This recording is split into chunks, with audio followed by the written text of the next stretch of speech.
Everyone, welcome back to nursing tech Jyoti. आज हम पढ़ने जा रहे हैं second disease condition of the cardiovascular disorder, जिसका नाम है CAD, जिसकी फुल फॉर्म क्या है, कोरोनरी आर्टरी डिजीज। आप सबको पता होगा जो कोरोनरी आर्टरी है वो मेनली किसको ब्लड सप्लाई करती है, हार्ट को।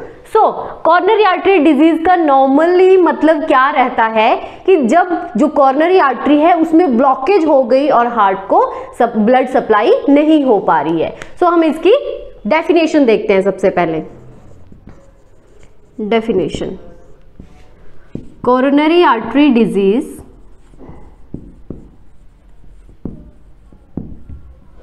is defined as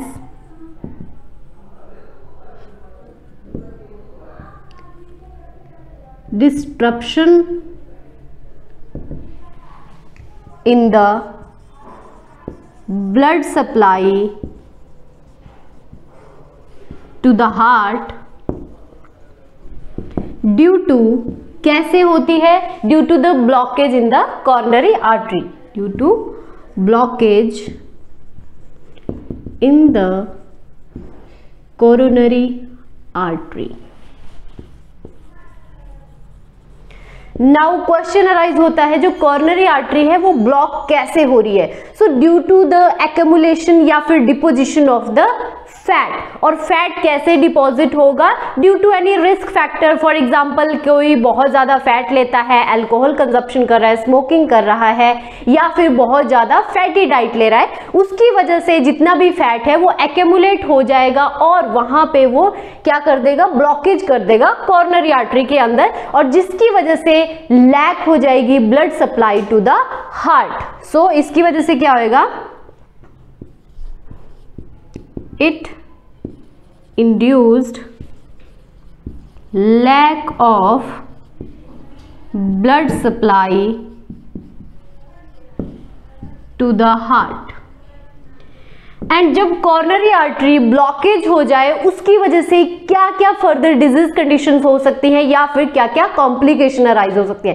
गाइज वहां पे हार्ट फेलियर हो सकता है, अरिथमिया हो सकता है, एंड ऑल्सो द MI, जिसको हम क्या बोलते हैं, मायोकार्डियल इन्फेक्शन। कॉम्प्लिकेशन क्या क्या राइज हो सकती हैं वहां पे, MI, जिसको हम क्या बोलते हैं, जिसको हम और क्या बोलते हैं, मायोकार्डियल इन्फेक्शन, अरिथमिया हो सकता है वहां पे, एंड हार्ट फेलियर। ये क्या था, normal definition and introduction of the CAD। Coronary artery disease is defined as the destruction in the blood supply to the heart due to the blockage in the coronary artery. It induces the lack of blood supply to the heart, और इसमें complication क्या क्या आ सकती है, myocardial infection, arrhythmia और heart failure. Next हम देखते हैं जो कोरोनरी आर्टरी डिजीज है उसको हम और क्या क्या नाम से जान सकते हैं, and second one is the causes. Next हम देखते हैं कि CAD को हम और किस किस नाम से बोल सकते हैं। सबसे पहले है अथेरियोस्क्लेरोटिक हार्ट डिजीज। क्या बोल सकते हैं इसको, atherosclerotic heart disease. Okay, coronary artery disease को हम और क्या बोल सकते हैं, atherosclerotic heart disease. Second thing है कोरोनरी अथेरियोस्क्लेरोसिस। कोरोनरी अथेरियोस्क्लेरोसिस, ये भी हम इसको बोल सकते हैं। थर्ड थिंग आती है coronary arteriosclerosis. Coronary arteriosclerosis, and the last one is the coronary heart disease. और क्या बोल सकते हैं हम इसको, कोरोनरी हार्ट डिजीज। एग्जाम में इसमें से कोई भी नाम आ जाए तो समझ लेना they are asking about the CAD, coronary artery disease, जिसको हम और क्या क्या बोल सकते हैं, atherosclerotic heart disease, coronary atherosclerosis, इसका मतलब मैं आपको आगे बताऊंगी, coronary arteriosclerosis, and last one is the coronary heart disease. So next हम देखते हैं कोरोनरी अथेरोस्क्लेरोसिस के बारे में, जिसकी डेफिनेशन क्या है? It is the deposition of the fat, lipid या फिर आप बोल सकते हो plaque formation in the coronary artery. और मैंने आपको बताया था कोरोनरी आर्टरी डिजीज में इसी की वजह से क्या हो जाती है? ब्लॉकेज हो जाती है और हार्ट को अच्छे से ब्लड सप्लाई नहीं हो पाती। नेक्स्ट थिंग है अक्यूट कोरोनरी सिंड्रोम। सो सिंड्रोम का मतलब आप सबको पता होना चाहिए, ग्रुप ऑफ सिम्टम्स। सो इसमें क्या होगा? बहुत सारे सिम्टम्स इकट्ठे शो होंगे, जिसके अंदर फर्स्ट आता है अनस्टेबल एंजाइना। एंजाइना मतलब जिसको हम बोलते हैं सडन चेस्ट पेन। सेकंड है MI with ST elevation. MI मैंने ऑलरेडी आपको बता दिया, myocardial infection with ST elevation. अब व्हाट इज एसटी एलिवेशन? आपने देखा होगा ईसीजी का जो नॉर्मल जो रहता है वो उसमें रहते हैं PQRST। सो उसमें जो एसटी सेगमेंट है उसका एलिवेशन देखने को मिलता है मायोकार्डियल इन्फेक्शन में। और थर्ड है myocardial infection without ST elevation. Next thing हम पढ़ने जा रहे हैं causes and risk factor for the CAD। So next हम देखते हैं कॉजेज एंड रिस्क फैक्टर। सो जिसमें हम देखेंगे 2 टाइप्स के रिस्क फैक्टर, मॉडिफाइबल और नॉन मॉडिफाइबल। सो मॉडिफाइबल का मतलब क्या होता है? जिनको हम चेंज कर सकते हैं, और नॉन मॉडिफाइबल जिनको हम चेंज नहीं कर सकते। सो एक साइड में लिख देती हूं मॉडिफाइबल रिस्क फैक्टर एंड एक साइड नॉन मॉडिफाइबल। ओके, सो सबसे पहले हम देखते हैं मॉडिफाइबल जिनको हम चेंज कर सकते हैं। सो कौन कौन से ऐसे कारण हो सकते हैं जिनको हम अपनी लाइफ में चेंज कर सकते हैं? सो सबसे पहले है high blood cholesterol level. It mean जो फैट का जो लेवल है वो बहुत ज्यादा है, तो उसको ऑब्वियसली हम क्या कर सकते हैं? कम कर सकते हैं, उसका इनटेक कम करने की वजह से। First one is the high blood cholesterol level. Okay, second आता है सिगरेट स्मोकिंग और tobacco use.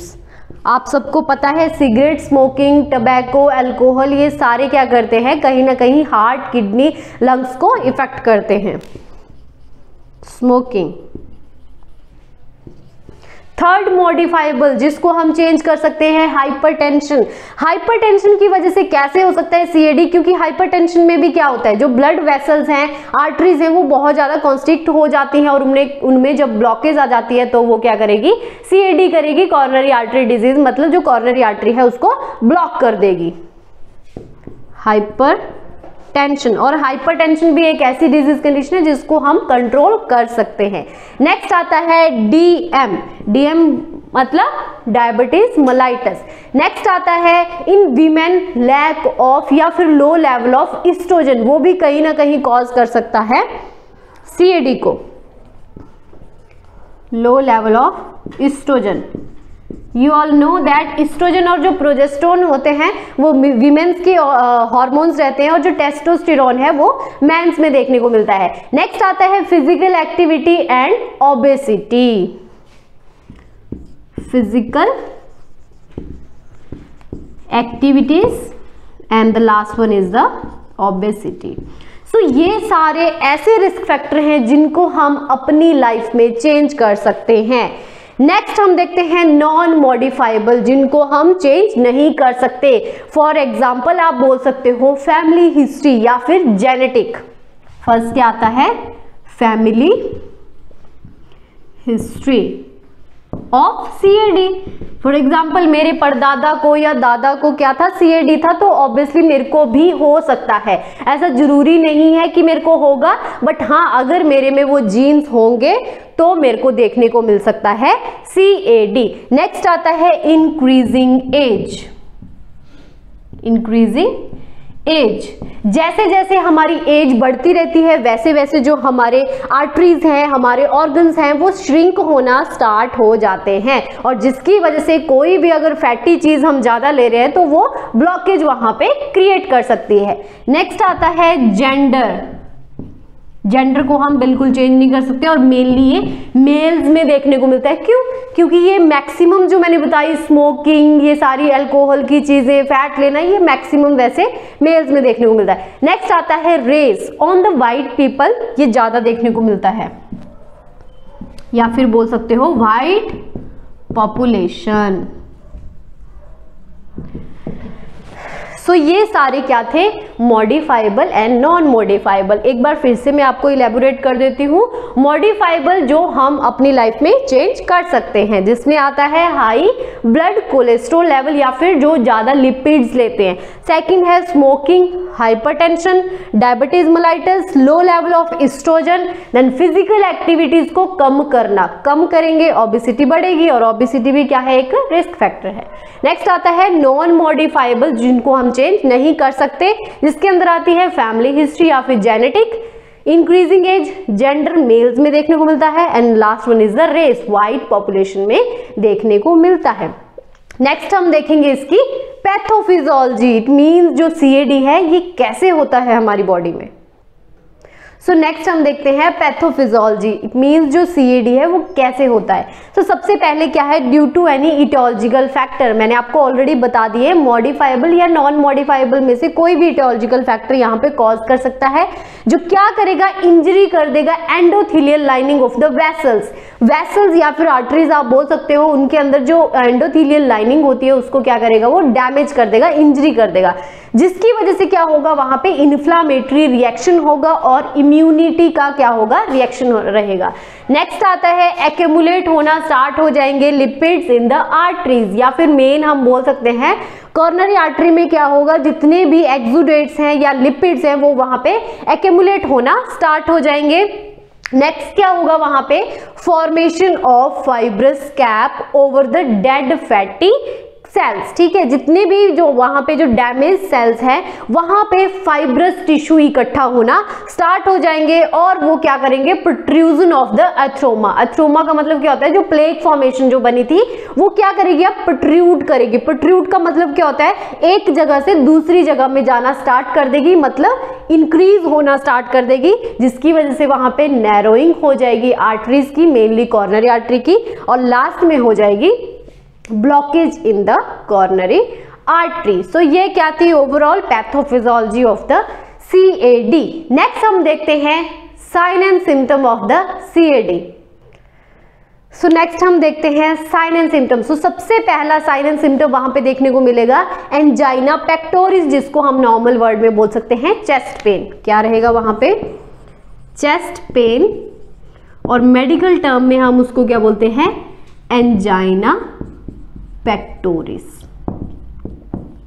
Okay, second thing, after the chest pain वहां पे हो सकता है मायोकार्डियल इन्फाक्शन। इसका मतलब क्या है, मायोकार्डियल इन्फाक्शन, इट मीन जो मायोकार्डियम लेयर होती है हार्ट की, कौन सी लेयर होती है, देखो ये अगर हार्ट है तो यहाँ पे जो मायोकार्डियम है वो कौन सी लेयर होती है, फर्स्ट, सेकंड, थर्ड, ठीक है। फर्स्ट वन होती है पेरिकार्डियम, बीच वाली होती है मायोकार्डियम, एंड तीसरी वाली होती है एंडोकार्डियम। सो जो मस्कुलर लेयर रहती है हार्ट की, जब उस पे इस्चीमिया हो जाता है, इस्चीमिया मतलब ब्लड सप्लाई उसको बंद हो जाती है, तो उसको हम क्या बोलते हैं, मायोकार्डियल इन्फाक्शन। नेक्स्ट आता है डायफोरेसिस, यहाँ पे MI लिख देती हूँ। नेक्स्ट क्या है, डायफोरेसिस। डायफोरेसिस का मतलब क्या रहता है, एक्सेसिव स्वेटिंग, एक्सेसिव स्वेटिंग, और जिसको हम एक्सेसिव प्रेस्पिरेशन भी बोल सकते हैं। नेक्स्ट आते हैं ECG चेंजेस। मैंने आपको बताया था वहां पे MI ST एलिवेशन और MI ST एलिवेशन नहीं भी होगा, ठीक है, तो वहां पे क्या रहेंगे, ECG चेंजेस आएंगे। ओके, नेक्स्ट वहां पे देखने को मिल सकता है dysarrhythmia, then chest heaviness, dysarrhythmia, chest tightness या फिर चेस्ट हैवीनेस आप बोल सकते हो। ओके, नेक्स्ट आता है डिस्निया एंड फटीग। क्या क्या रहेगा, डिस्निया, डिस्निया मतलब डिफिकल्टी इन ब्रीदिंग, एंड वहां पे हो सकती है फटीग। सो ये क्या थे सारे sign and symptom related to the CAD, जिसमें चेस्ट पेन है जिसको हम मेन क्या बोलते हैं, angina pectoris, then myocardial infarction, diaphoresis होगा, एक्सेसिव स्वेटिंग जिसको हम बोलते हैं, ECG चेंजेस मतलब ST एलिवेशन हो सकता है, नेक्स्ट है dysarrhythmia, chest heaviness, dyspnoea and the fatigue वहां पे देखने को मिल सकता है। नेक्स्ट हम देखेंगे कौन कौन से डायग्नोस्टिक या इन्वेस्टिगेशन हम वहां पे करेंगे to identify the CAD। So next हम देखते हैं क्या क्या डायग्नोसिस हम वहां पे कर सकते हैं या क्या क्या डायग्नोस्टिक इन्वेस्टिगेशन कर सकते हैं। सबसे पहले आता है history collection. History collection, so guys history collection में क्या रहता है, ओवरऑल हम उसकी पास्ट हिस्ट्री, प्रेजेंट हिस्ट्री, उसको डायबिटीज मेलाइटिस तो नहीं है, कहीं जेनेटिक प्रॉब्लम तो नहीं है, वो सारी हिस्ट्री कलेक्शन हम वहां पे करेंगे। सेकेंड थिंग आता है फिजिकल एग्जामिनेशन। फिजिकल एग्जामिनेशन में हम उसके क्या देखेंगे, ओवरऑल जितने भी साइन एंड सिम्टम उसको अपीयर हो रहे हैं। नेक्स्ट आता है कार्डियक एंजाइम। कार्डियक एंजाइम्स हम वहां पे चेक कर सकते हैं। मेन कार्डियक एंजाइम कौन सा रहता है, ट्रोपोनिन आई, ठीक है। इलेक्ट्रोकार्डियोग्राफी हम वहां पे कर सकते हैं या फिर सीधे बोल सकते हो ईसीजी वहां पे परफॉर्म कर सकते हैं। इकोकार्डियोग्राफी भी वहां पे कर सकते हैं, इको, ठीक है, इको परफॉर्म कर सकते हैं। स्ट्रेस टेस्ट कर सकते हैं, एंजियोग्राफी भी कर सकते हैं। Stress test and angiography. So ये सारे क्या थे, diagnostic test for the CAD, जिसके अंदर history collection, physical examination, then है कार्डियक एंजाइम जिसमें आपका ट्रोपोनिन आता है, troponin, ECG, electrocardiography, echocardiography, stress test and the angiography. Last हम देखेंगे इसकी मैनेजमेंट। सो नेक्स्ट हम देखते हैं मैनेजमेंट कौन कौन सी हम यूज करते हैं फॉर द ईसीजी के लिए, सॉरी सीएडी के लिए, कॉर्नरी आर्टरी डिजीज के लिए। तो सबसे पहले हम देखेंगे फार्मेकोलॉजिकल, मतलब क्या कौन कौन सी मेडिसिन हम वहां पे देंगे। मैनेजमेंट, मैनेजमेंट में सबसे पहले हम देखेंगे फार्मेकोलॉजिकल मैनेजमेंट। सो फार्मेकोलॉजिकल मैनेजमेंट में सबसे पहले हम वहां पे देंगे anti angina medication, anti anginal medicines, okay, जिसके अंदर सबसे पहले आती है नाइट्रेट्स। नाइट्रेट्स हम दे सकते हैं, बीटा एडनर्जिक ब्लॉकर्स हम वहां पे दे सकते हैं, नाइट्रेट्स, बीटा एडनर्जिक ब्लॉकर्स, जिसके अंदर क्या आता है, लेबेटोलोल। लेबेटोलोल इसमें एग्जाम्पल देखने को मिलता है। नेक्स्ट है calcium channel blocker, calcium channel blocker जिसमें हम नेफिडिपिन देते हैं, कैल्शियम चैनल ब्लॉकर, जिसमें हम कौन सा दे सकते हैं, नेफिडिपिन, ओके। नेक्स्ट बनाते हैं एसीई इनहिबिटर। एसीई इनहिबिटर कौन से होते हैं, angiotensin converting enzyme inhibitor, ACE inhibitors. So इसमें कौन सा आता है, एनालप्रिल या कैप्टोप्रिल, ये सारे कौन से एग्जाम्पल हैं एसीई इनहिबिटर के। नेक्स्ट आते हैं स्टैटिन्स। स्टैटिन्स भी दे सकते हैं, स्ट्रेप्टोकाइनेज वगैरह, जो क्या करेंगे, उस फैट एम्बोलिज्म को, सॉरी फैट थ्रोम्बस को क्या करेंगे, ब्रेक करेंगे। And last one is the imipramine for as a analgesic, imipramine.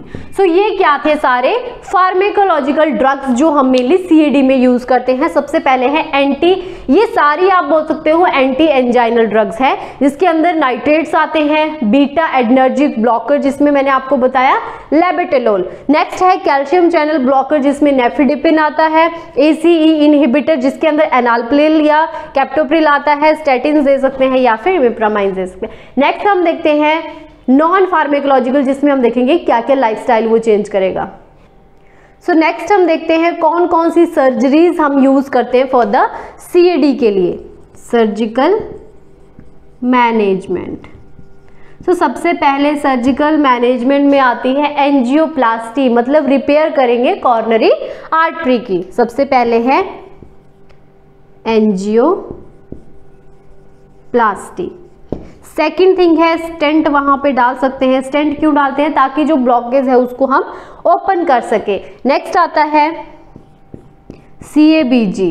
CABG का मतलब क्या रहता है, coronary artery bypass grafting, okay. And the last one is the PTCA, percutaneous transluminal coronary angioplasty, ठीक है। सो ये सारे क्या थे, सर्जिकल मैनेजमेंट। नेक्स्ट हम देखते हैं non pharmacological.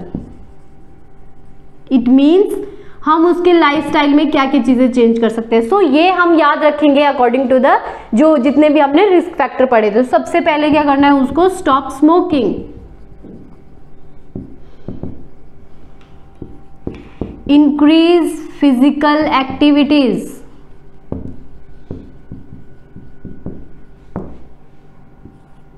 Reduce salt intake. क्यों? क्योंकि उसको क्या है, हाइपरटेंशन की प्रॉब्लम है। Salt intake, reduce fat intake, stop alcohol consumption. So ये सारे क्या है उसके लाइफस्टाइल चेंजेस जो उसको करने पड़ेंगे। सो हमने ओवरऑल मैनेजमेंट देख ली, जिसमें हमने फार्मेकोलॉजिकल में एंटी एंजाइनल ड्रग्स देखी, नाइट्रेट्स, नेफिडिपिन, कैप्टोप्रिल, एनालप्रिल, ठीक है, स्टैटिन्स वगैरह, ये सारी फार्मेकोलॉजिकल थी। नेक्स्ट नॉन फार्मेकोलॉजिकल या फिर सर्जिकल मैनेजमेंट में हमने देखा एंजियोप्लास्टी, स्टेंट वहां पे डाल सकते हैं, CABG coronary artery bypass grafting कर सकते हैं, परक्यूटेनियस ट्रांसल्यूमिनल कॉर्नरी एंजियोप्लास्टी कर सकते हैं। नॉन फार्मेकोलॉजिकल में stop smoking, stop drinking, increase physical activity, then reduce the salt intake, reduce fatty intake. I hope you like this video. Please like, share, subscribe my channel. Thank you. Bye bye.